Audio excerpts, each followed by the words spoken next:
Welcome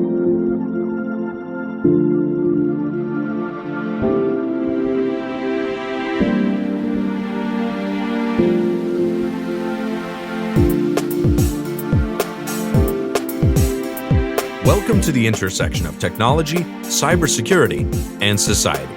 Welcome to ITSP Magazine. You're listening to a new episode of LavaCon, where we gather and share expert insights on security program management delivered with, by, and for the most respected security leaders around the world. Together, we'll explore solutions to the most pressing business challenges unique to the careers of CISOs and cybersecurity executives. Knowledge is power, now more than ever.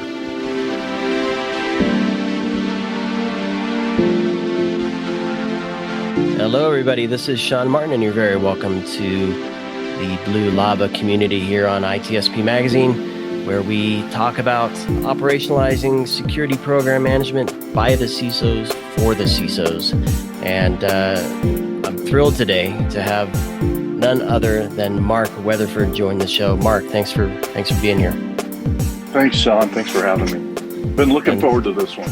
I know. We finally got here, and scheduling and technicalities, and we're connected. That's the reality of the internet and technology. Yeah. And I mean, I guess the point I'll make to kick this off is that we're relying on other things to do this. Right? I didn't build this app, and I certainly didn't create this microphone, just as two examples. In life and in work, we rely on a ton of stuff, and that's what we're going to talk about today, which is supply chain, and I believe we're going to cover third-party risk and vendor management and things like that as well. And before we do that, Mark, I certainly know you, and it's an honor and a pleasure to have you on the show, but some folks may not know you. I don't believe that's possible, but for those that don't, you do so much for the community, and they certainly know you by name at some point. But anyway, a bit about who Mark is, a couple things you've done that are relevant to your role and this conversation in particular. Well, I guess first thing is, I've been a CISO or CSO 5 different times now, in both the public sector and the private sector. So I'm certainly no expert, but I feel like I have the chops to talk to my CISO colleagues. And I think with respect to supply chain security, supply chain risk management, I work with a couple of companies now, doing some consulting, but also with some startups that are in this space. And so it's become kind of an important point for me. I'll tell you when it started. It must have been 4, maybe 5 years ago. I was asked to give a talk at NASA on cybersecurity and supply chain risk management.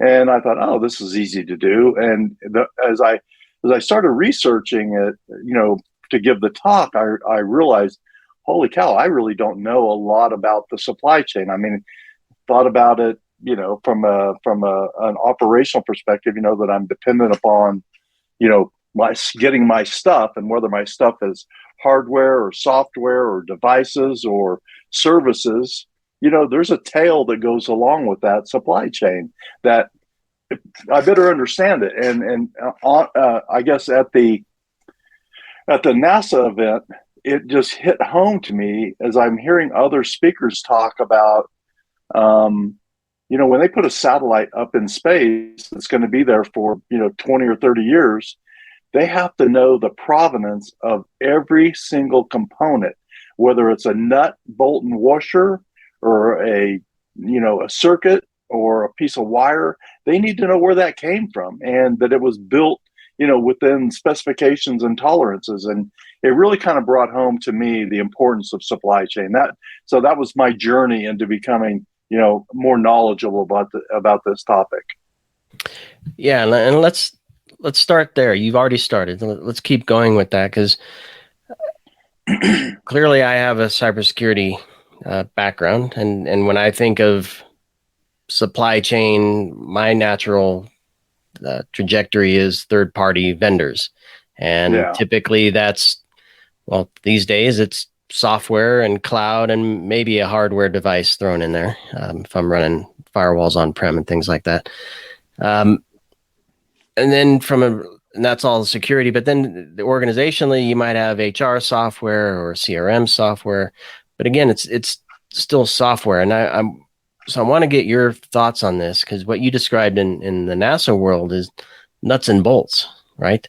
That quality there is paramount. It has to last. Well, it has to start with quality and last for 20 years with quality. So maybe reset our expectation as CISOs and CSOs for what supply chain means for the organization. Mm-hmm. Well, honestly, I still talk to people all the time that still think of supply chain as a logistics problem. And that is, how do I get parts on a truck or a ship or an airplane or a train and get it from point A to point B? I mean, there was, 20 years ago, that was what we talked about when we talked about supply chain. Today, we're talking about what is going into the components that we're using. Who is building the software for the applications that we're using? And the best example is, or not the best, but a great example, I think, is NotPetya. When the Russians corrupted the software of this little application that was used by all these companies in the Ukraine, thinking that that they were going to attack Ukraine that way. Well, of course, as we all know, anybody that's been in this business, you can't just attack one person. There are threads and tangents all over the place, and of course, NotPetya then spread globally. So the reality is that the supply chain, especially third-party supply chain, is far more complex today than it has been, and we're dependent. We're dependent on people that we don't even know, we don't have relationships with, and when you add cybersecurity to this, and you think about especially software, nobody writes software anymore. Well, I should say there'll be people out there that'll kill me for saying that, but most software today, most applications today are built using other people's software.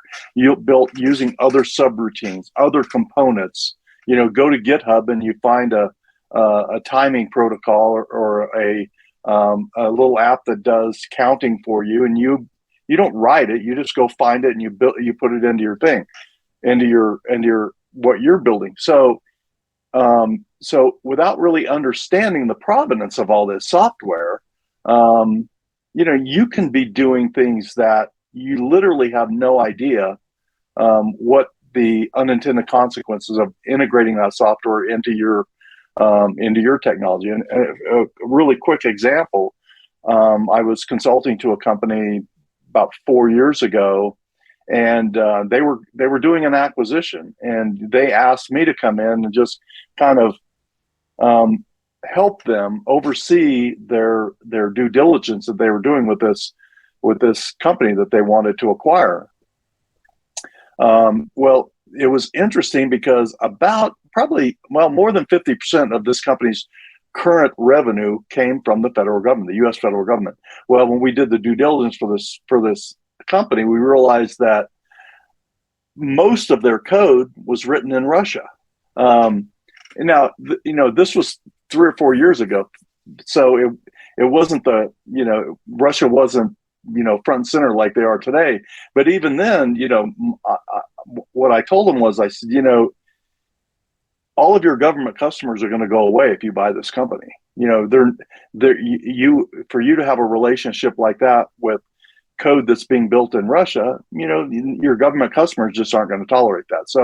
So understanding, these third-party relationships, and not just third-party, but fourth, fifth, et cetera, party relationships is really, really important. And cybersecurity has just added a component to supply chain risk management that we didn't think about before. Where creating disruptions, defects, and diversions is often the goal of some of these third parties, and finding their way into our environments. It can be really damaging to us. And I'm wondering, do you have any examples of maybe that fourth or fifth or nth entity that's part of an ecosystem or a supply chain that is wreaking havoc? I don't know. Is not Petya a good example with that, or?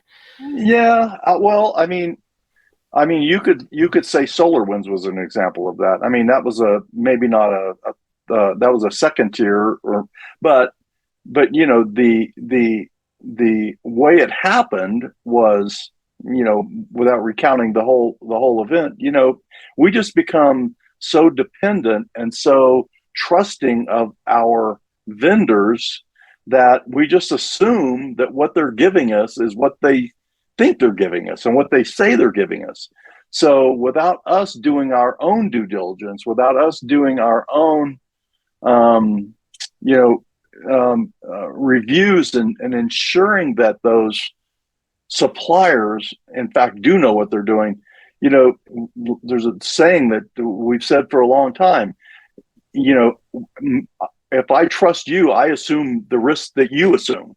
And if you don't know what risk your vendors are assuming, shame on you.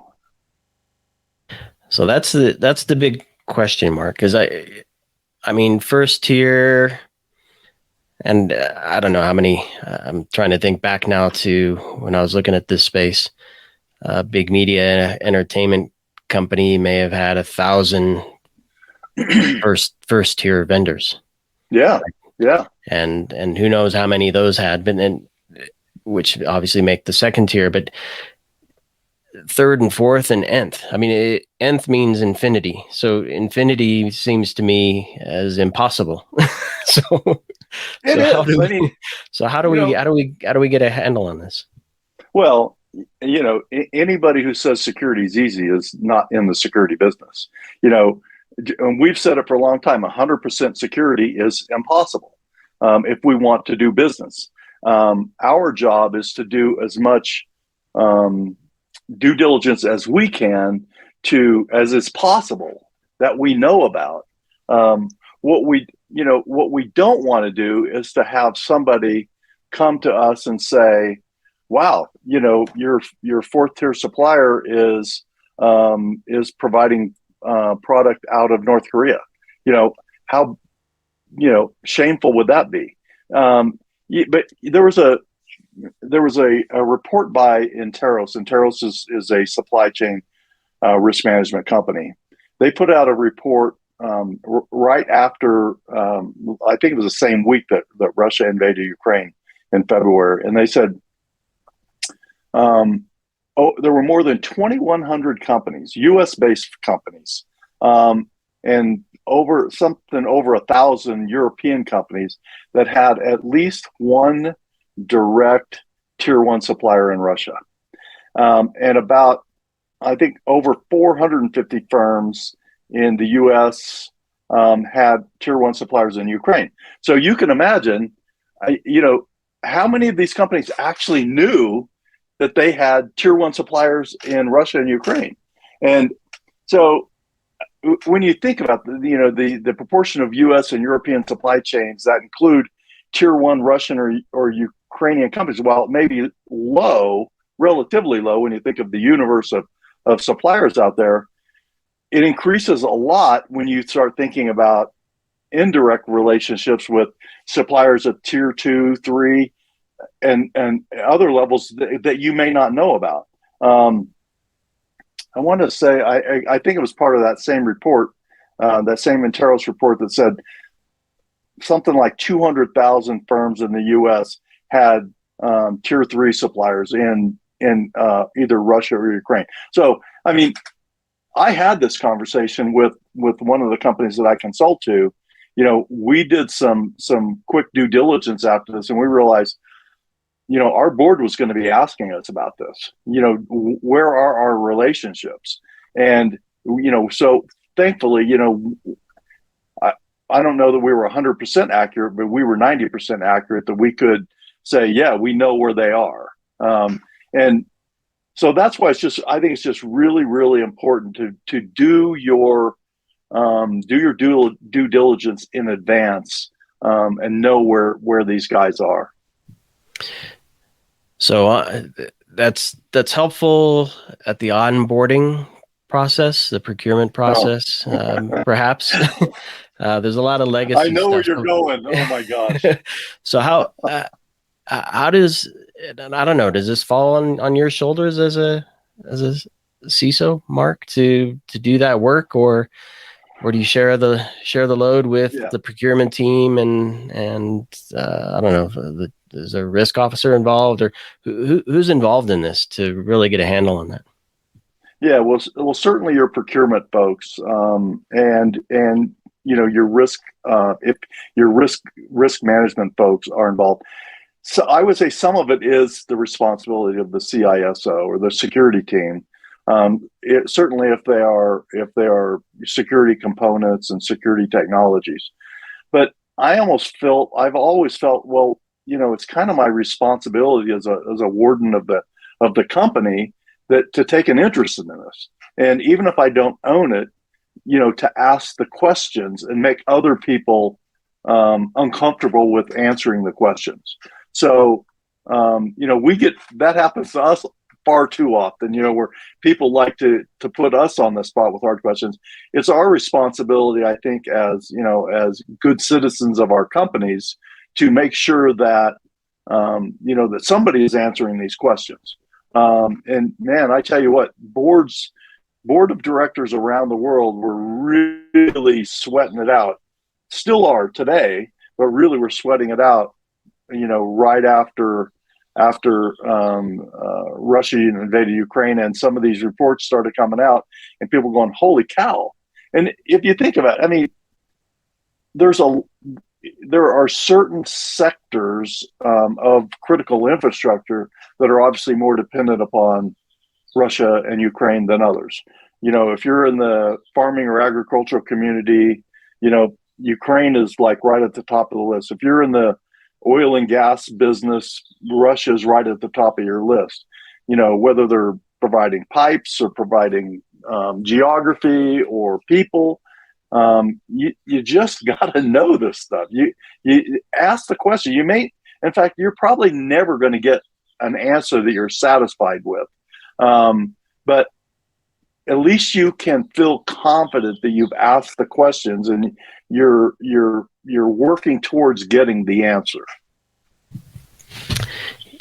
Yeah, and it raises a question for me, Mark, that I like to look at things from the CIA triad perspective, and depending on what you say and the path you took to say what you say, and maybe who you mention and what you say, can kind of frame your thoughts in your scenario you just talked about.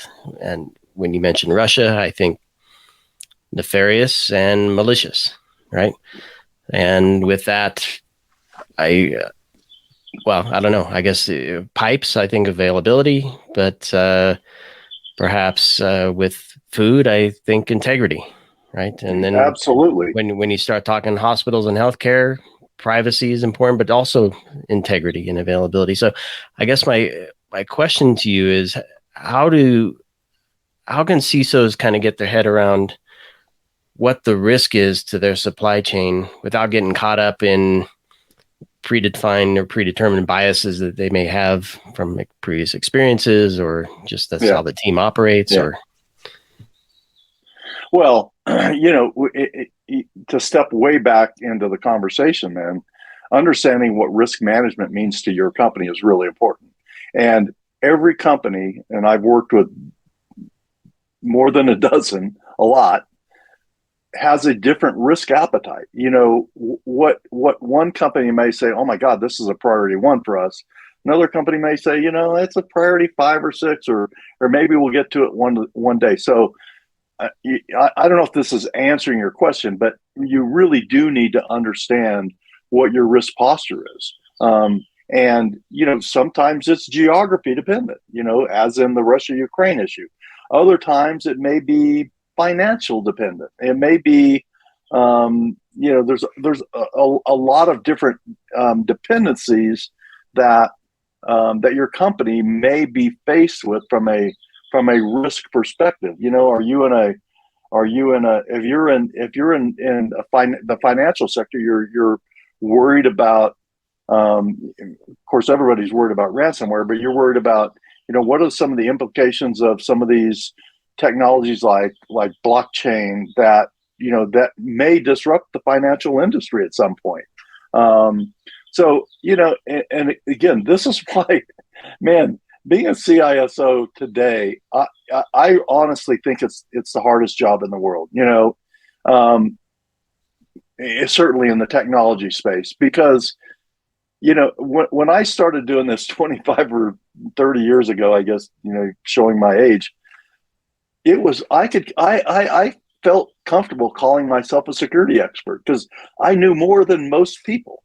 Today, man, anybody who calls himself a cybersecurity expert, I think, it takes just a couple questions to show that, maybe they're expert on some things, but nobody's an expert in everything. There's just that it's just too much for us to be concerned about today. I mean, you look at, I always fall back on this, but Momentum Cyber, they're an analyst and financial firm. They put out this every quarter. They put out their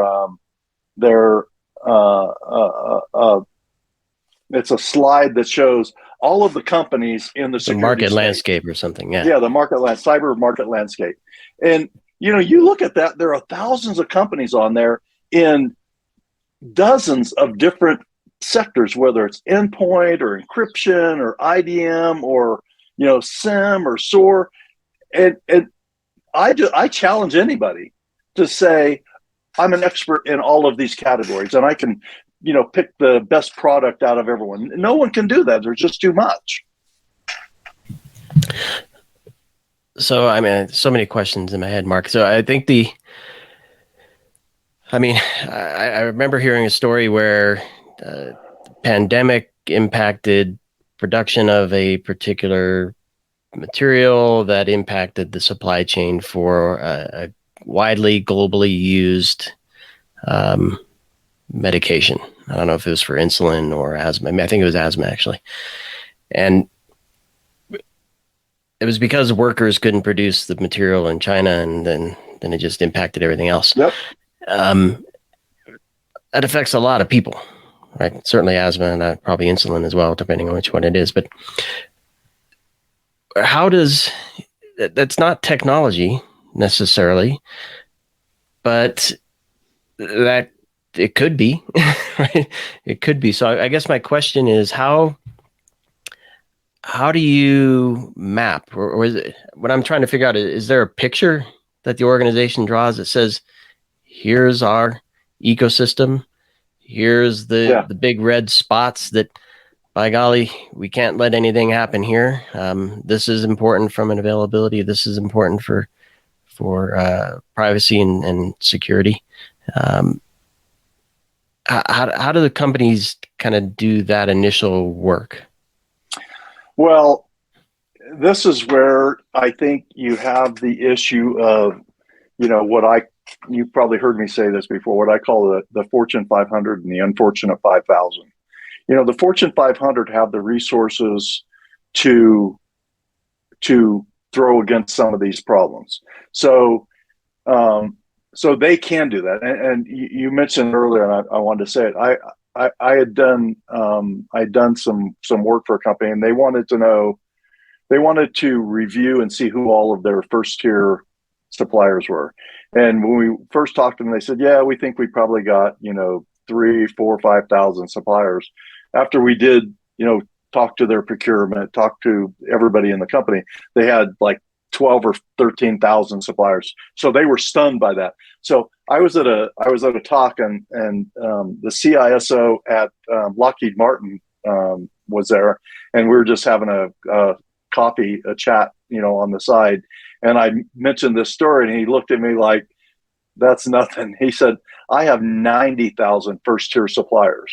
So when you think of, and I'm getting back around to answering your question, when you think of 90,000 first-tier suppliers, understanding what the spider web of second, third, fourth tier suppliers that feed these companies, that falls into the really hard category. And in fact, I think it falls into a category that most companies cannot solve manually on their own now. Now we have to depend on technology. And that's where, not that I'm pitching a company, but that's a company like Enteros. That's what they do. They have intelligence from thousands of companies, and they're pulling all this in, and they can map out where those second, third tier, and by the way, a lot of people, they think they can create some diversity in their supply chain by having 2, 3, or 4 suppliers maybe providing the same product, so that if one of them goes away, they still have. But you go back to tier 3 or tier 4, and you may find that there's one supplier back there that's supplying all of these other guys. So you still have a single point of failure somewhere in the supply chain. So I think, to answer your question, then, that's to get specific about it, I don't think you can do it manually. We have to leverage technology now and intelligence information to be able to create this map of what all of those relationships look like. I mean, think of it. If you had 90,000 first tier suppliers, how many fourth tier suppliers do you have? Like 40 million? I don't know. It's a big number though. And they're global. They're all over the place.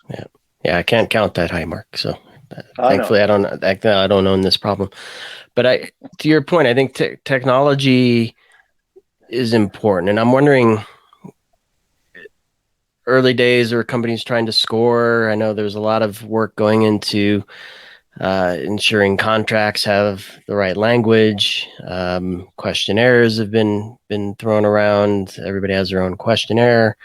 I guess there's a lot of, even just to go back to the contract, if you map to NIST, or if you meet ISO 27001, or if you do a high trust or whatever it may be, there's some statement that says, please do this and we're going to hold you to it. And then you're back to, well, how do I confirm that they did? And then that actually what they did really matters and really addresses the risk. Yeah. So how does technology play a role there then? Because I've seen a lot of stuff come around, but we're still talking about this as a huge problem. Well, I hope you don't mind me talking about other companies, but again, I think we have to leverage technologies. CyberGRX is doing that. CyberGRX is mapping risk against certain companies, and then they use that to leverage that for other companies that they work with, other customers of theirs. So they're not recreating the wheel every time. If they map, that this one product or this one service or one device, if they map where all of that comes from, then they can reuse that information for other vendors. So again, I think leveraging technology in that way is very, very helpful.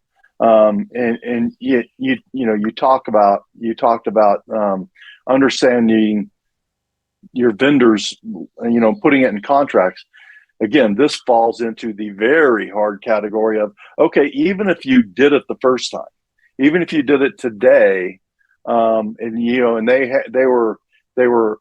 came to you and they said, hey, we have a SOC 2, we're CSF, we've done a CSF assessment, and we're 5 on all of the categories, and we just went through ISO 27001, but that doesn't mean that that's good tomorrow. So you have to have a process. And again, it's easy for me to sit here and say this. It's very, very hard to do this. But you have to have a process where you periodically go back to these vendors and make them, pony up again and say, hey, we've done that. Again, that's where companies like CyberGRX can really be helpful here. And I wanted to bring out one more little thing, and it really revolves around about business continuity. That's part of our DNA, is to have business continuity, crisis management, disaster recovery. That's part of our DNA as security folks, to be able to understand with that. Well, business continuity plans that address supply chain disruptions, I think it's not new, but it's new from the perspective of when you look at this global supply chain. And I bring this up for a very specific reason. Again, not to make this conversation about Russia and Ukraine, but all those companies that I mentioned earlier that had these Russia and Ukraine relationships, one of their most immediate concerns, or if it wasn't, it should have been after Russia invaded Ukraine, was, am I in violation of U.S. laws? There's the CFIUS and OFAC. CFIUS is Committee on Foreign Investment in the United States, and OFAC it's out of the Treasury Department. That's Foreign Assets Control, and these are very specifically directed to foreign companies that invest in the United States, and investments by U.S. companies in companies outside the United States. I remember I read something, and I think it was in the Washington Post. There was a venture capital company in Silicon Valley that all of a sudden was like, they were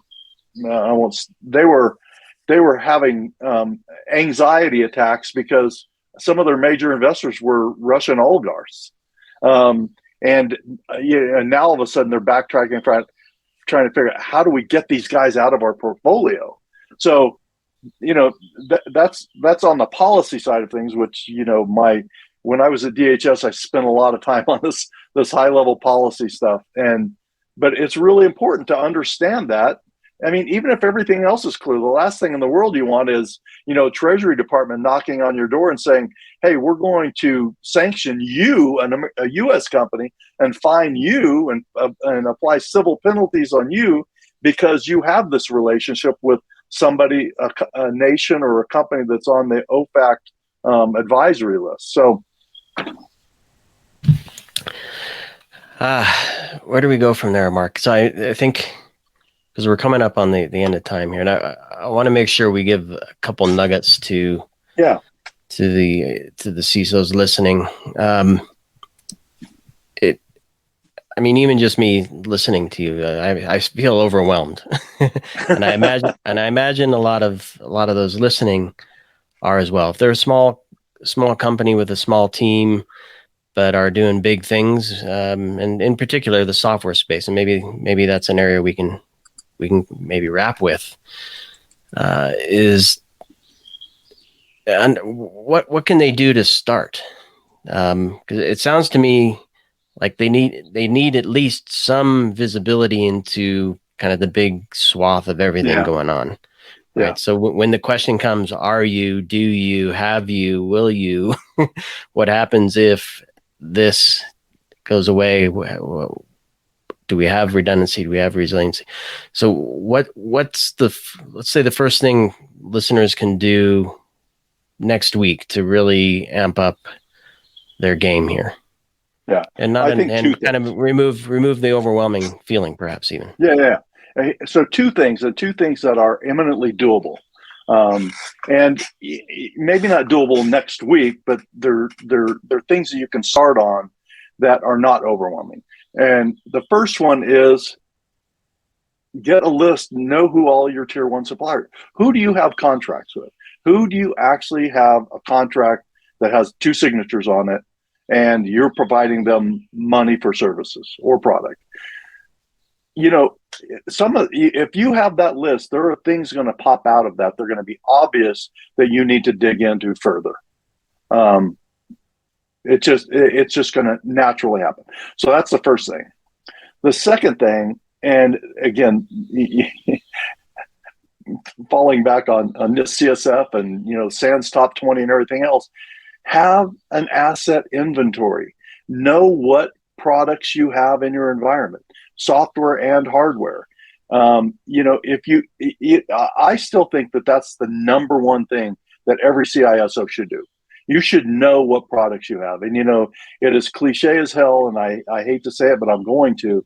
You can't secure what you don't know you have. And I'm not going to name the company, but a previous company that I worked for, I had a bunch of global CISOs working with me, and we did a kind of a tabletop, said, where's all of our security products and where do we get them? And it was I think I ended up with 8-page spreadsheet of 8-pitch font. We own every security product known to mankind, and probably 10 versions of it across the entire universe of our companies. So, if you can do an asset inventory and come up with that kind of information, you can really quickly figure out where you can start consolidating, where you can start saving money. I mean, again, in this case, in some cases, we were buying the same product from the same vendor, but we were paying different prices at each company. And in other cases, we were buying different products from different companies all over the map. And then we were trying to integrate the results of those products into a single pane of glass, which was impossible. So we were able to gain a lot of security efficiencies out of that, and we were able to save a lot of money. And from a supply chain perspective, we were able to really understand who our suppliers are, who are our first tier suppliers, which then gave us leverage to go back to them and start asking, okay, who are your first tier suppliers? Who are your second tier suppliers?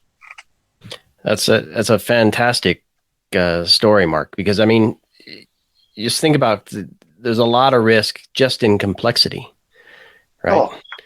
So if you can eliminate some complexity, hallelujah. And the other thing that I really want to point out, and I'm sure others heard this as well, there's money to be saved. If you can be more efficient, a bit smarter, not just buy everything for the sake of buying it, maybe, as you pointed out, consolidate vendors, consolidate versions. There's a business case there. It's not just reducing risk. There's actually a business case helping the bottom line, which I presume for a lot of CISOs would be music to their ears, trying to get budget to do stuff. So if there's a potential to save some money and reduce risk, to me, that sounds like a win-win. I want to say one thing about this, though, too. Okay. I'm not a huge fan of eliminating all diversity in products, because, when you consolidate everything and eliminate that diversity, you're creating single points of failure. So a little bit of diversity is good and healthy, I think. A lot of diversity is bad and inefficient and very cost ineffective. Yeah, thoughtful diversity. Yeah, thoughtful diversity. That's right. Well, Mark, no question. I could talk to you for hours on this topic, and perhaps we will have you on again to dig into some other points. But I think we gave the folks a lot to think about and some actionable stuff to take away pretty much near term, which is the whole point of this channel, which is to help your peers, and in return help you do better at raising risk or reducing risk and raising posture. Yep. And and that's why I am part of this this Blue Lava community. When I told other people this story, when Laz first told me what his intentions were several years ago to create this community, I thought, Laz, who would do this? Who's benevolent enough just to invest money to go out and create a community like this? But anybody who knows Laz knows he's one of the most sincere, honest people in the face of the earth. And he put his money where his mouth is. He's creating this community of CISOs and security professionals, I should say. It's broader than just CISOs, to be part of this, to collaborate and work together and have a community of colleagues where, hey, I may not know you, but I know of you. We're part of the same community. Can I ask you some questions about something? That's the value of a community like this, where we can all work together and share our own experiences and our skin knees in many cases. Yeah.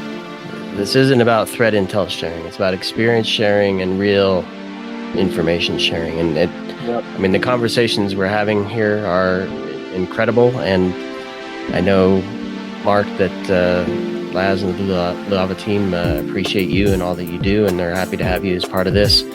And look forward to having you on again. So, yep, look forward to it. So thanks everybody for joining us for this episode. Stay tuned for more, and of course, get connected to others in the community through the portal, and check out all the other resources available to you. And with that, I'll sign off now.